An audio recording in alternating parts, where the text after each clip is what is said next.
К большому сожалению, и это очень-очень прискорбно, что во многих кругах, особенно среди молодежи, сегодня существует множество дискуссий, обсуждений, споров, замешательств.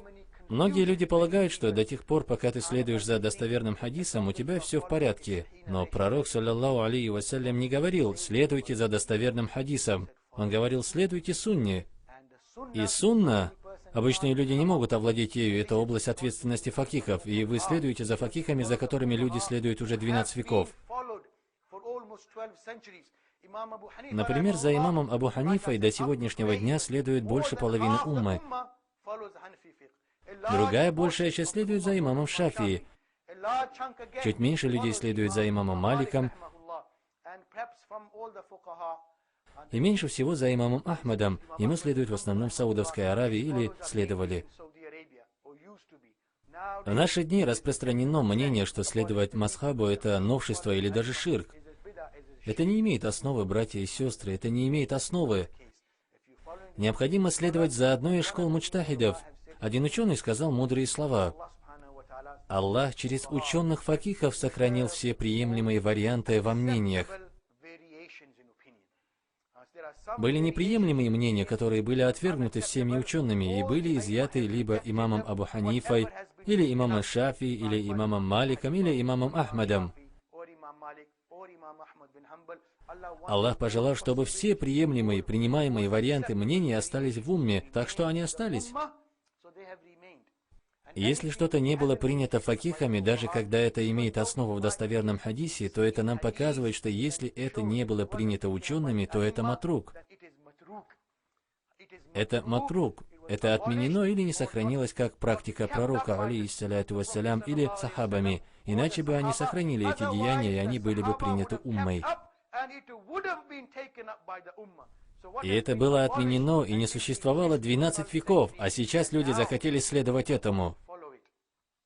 Некоторые люди передают слова имама Абу Ханифы.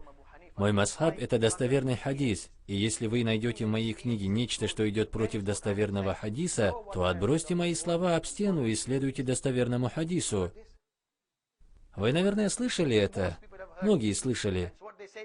И они говорят, это достоверный хадис из сборника имама Бухари, так что вы должны отбросить то, что сказал Абу Ханифа. Но если кто-либо покажет мне один вопрос, в доказательство которого они могут привести достоверный, неоспоримый в этом вопросе хадис, который идет против слов Абу Ханифы, которые бы не имели основы в другом достоверном хадисе,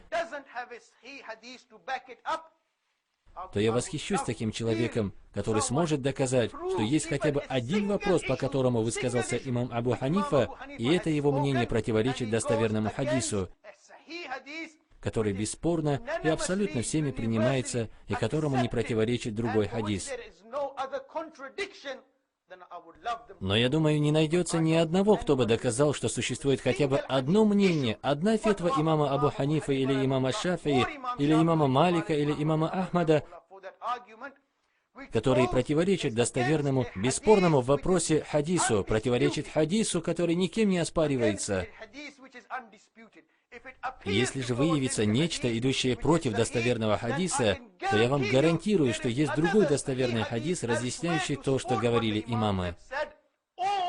Или же если в каком-то масхабе есть что-то против какого-то достоверного хадиса, то есть другой достоверный хадис, который опровергает первый.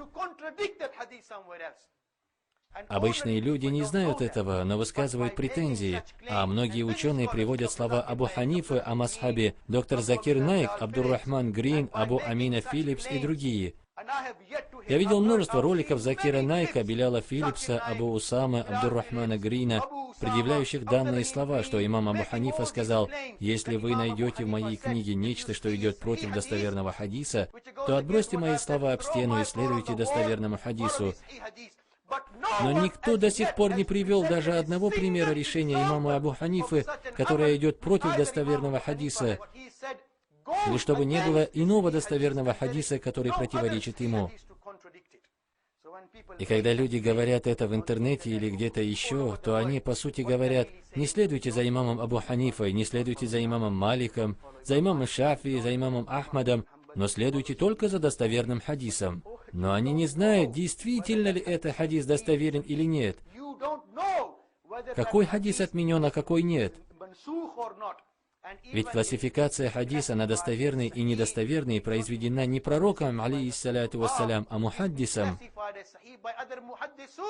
Значит, если ты можешь следовать за мнением человека перед концом света, то в чем проблема в следовании за мнением человека, которому следует уже 12 веков? И мы не можем отбросить данный факт, что каждый из нас слепо следует, и у нас нет другого выбора. Если ты говоришь, что это достоверный хадис, то какая у тебя стопроцентная гарантия, что это так? Тебе же не сказал это пророк, алейхиссаляту вассалям. Это сказал другой человек. Например, имам Бухари при сборе хадисов имел 9-10 передатчиков. Он не встречал их всех. Он основывался лишь на том, что слышал от кого-то. И тебе приходится полностью положиться или на имама Абу Ханифу, или на Албани, или Бин База, или других ученых, что достоверно именно то, что он говорит. Так ли это? Вы можете спорить всю ночь и весь день, вплоть до воскрешения после смерти, но не докажете. У нас нет иного выбора, кроме как кому-то слепо довериться. Довериться кому-либо. Почему бы не довериться тем, за кем следует уже 12 веков? И кто же были их последователи? Это великие мухаддисы, факихи, ученые. Люди руководствовались этим, жили вместе, и наша религия процветала. А сегодня мы имеем одну фитну, которая прикрывается под именем Коран и хадис.